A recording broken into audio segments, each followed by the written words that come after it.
মাঝ সমুদ্রে ভাসছে আমেরিকার গর্ব, তাদের শক্তির প্রতীক ইউএসএস আব্রাহাম লিঙ্কন। কিন্তু এই বিশাল রণতরী থেকে যখন আকাশে তাকানো হয়, তখন কেবল নীল দিগন্ত দেখা যায় না, দেখা যায় আসন্ন এক প্রলয়ের ছায়া। কারণ কিছুটা দূরেই ইরানের মাটির অতল গহ্বর থেকে জেগে উঠেছে এক নতুন আতঙ্ক, যার নাম খোরামশাহর ৪। এটি কেবল লোহার কাঠামোর কোনো ক্ষেপণাস্ত্র নয়, এটি যুদ্ধের এক নতুন ভাষা, যা শান্তির সব পথ বন্ধ করে দিচ্ছে। শব্দের চেয়েও ১৬ গুণ দ্রুত বেগে যখন এই দানবটি ছুটে আসবে, তখন সমুদ্রের ওই বিশাল রণতরীটি কি পারবে নিজেকে বাঁচাতে, নাকি মাত্র কয়েক মিনিটের এক আগুনের তাণ্ডবে চিরতরে হারিয়ে যাবে সাগরের অতলে?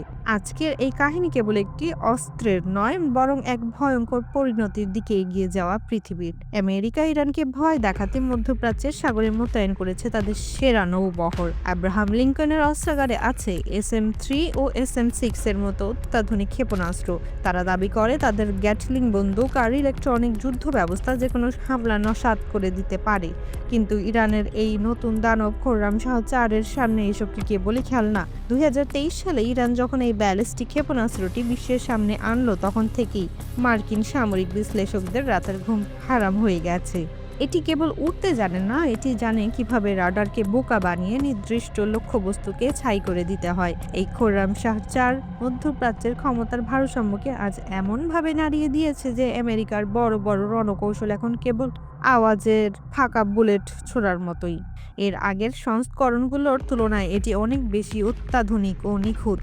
এর পাল্লা প্রায় ২,০০০ কিলোমিটার। হিসাবটা সহজ করে ভাবলে ইরানের প্রতিটি কোণা থেকে শুরু করে পারস্য উপসাগরে থাকা মার্কিন ঘাঁটি সবই এখন এই খোরামশাহ ৪ এর ছায়ার নিচে। ভাবুন একবার, মাটির নিচ থেকে একটি গোপন সাইলো খুলে যাচ্ছে ও সেখানে থেকে বিশাল এক আগুনের পিণ্ড আকাশের দিকে উঠে যাচ্ছে। এই খোরামশাহ ৪ এর ভেতরে ঠাসা আছে ১৫০০ থেকে ১৮০০ কেজি ওজনের এক দানবীয় ওয়ারহেড। এটি যখন আঘাত হানবে, তখন চারপাশের বাতাস লোহাকে গলিয়ে দেওয়ার মতো উত্তপ্ত হয়ে উঠবে। ইরানি প্রকৌশলীরা জানিয়েছেন খোরামশাহ ৪ এর রয়েছে অত্যাধুনিক উন্নত নির্দেশক সিস্টেম।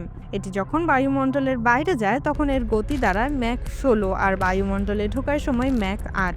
সহজ ভাষায় এই খোরামশাহ ৪ এর চোখে পলক ফেলার আগেই দিগন্ত পেরিয়ে যাবে। শত্রুপক্ষ পাল্টা ব্যবস্থা নেওয়ার জন্য চিন্তাও করতে পারবে না। এতে ব্যবহার করা হয়েছে রি-এন্ট্রি ভেহিকল প্রযুক্তি, যা মূল দেহ থেকে বিচ্ছিন্ন হয়ে আরও ক্ষিপ্রভাবে লক্ষ্যবস্তুর দিকে ধেয়ে যায়। মোবাইল লঞ্চের ব্যবহারের ফলে এই খোরামশাহ ৪কে খুঁজে পাওয়া প্রায় অসম্ভব। আজ এক পাহাড়ে তো কাল অন্য কোনো জনশূন্য মরুভূমিতে। এটি যেন এক যাযাবর শিকারী, যে আড়াল থেকে প্রাণঘাতী ছোবল মারতে ওস্তাদ। একটু মানচিত্রের দিকে তাকান। কাতারের আল উদিদ বিমান ঘাঁটি, সংযুক্ত আরব আমিরাতের আল দাফরা, বাহরাইনে মার্কিন পঞ্চম নৌবহরের সদর দপ্তর।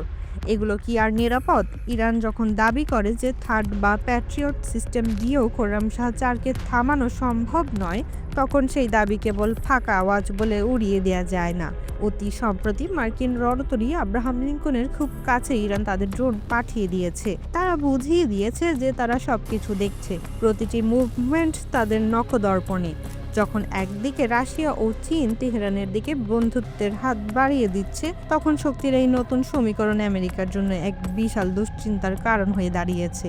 পরিশেষে একটা কথাই বলা যায়, খোরামশাহ ৪ কেবল একটি ক্ষেপণাস্ত্র নয়, এটি মধ্যপ্রাচ্যে যুদ্ধের অঙ্ক বদলে দেওয়ার জন্য এক চূড়ান্ত সংকেত।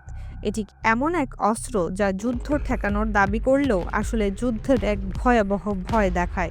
IRGC কমান্ডারের রাজনৈতিক উপদেষ্টা ব্রিগেডিয়ার জেনারেল ইয়াদুল্লাহ জাভানি স্পষ্ট করে দিয়েছেন, তারা যে কোনো আগ্রাসনের জবাব দিতে প্রস্তুত। আমরা কি তবে এক বিশাল ধ্বংসযজ্ঞের দিকে মুখোমুখি? আব্রাহাম লিঙ্কনের ডেক থেকে যে সমুদ্রকে শান্ত দেখাচ্ছে, তার নিচে হয়তো জমা হচ্ছে এক লাভার স্রোত। যে কোনো মুহূর্তে একটি বাঁশি বাজবে, একটি বোতাম টেপা হবে ও আকাশ কালো হয়ে যাবে খোরামশাহ ৪ এর ধোঁয়ায়। হয়তো কালকের সকালে আমরা এক নতুন পৃথিবীতে জাগবো, যেখানে যুদ্ধের ক্ষত ছাড়া আর কিছুই অবশিষ্ট থাকবে না। অস্থিরতা, বিশৃঙ্খলা ও আগুনের এই খেলায় শেষ পর্যন্ত কে টিকবে? উত্তরটা হয়তো আর কয়েক মিনিটের দূরত্বে। লামিয়া হিমি, ভোরের আকাশ।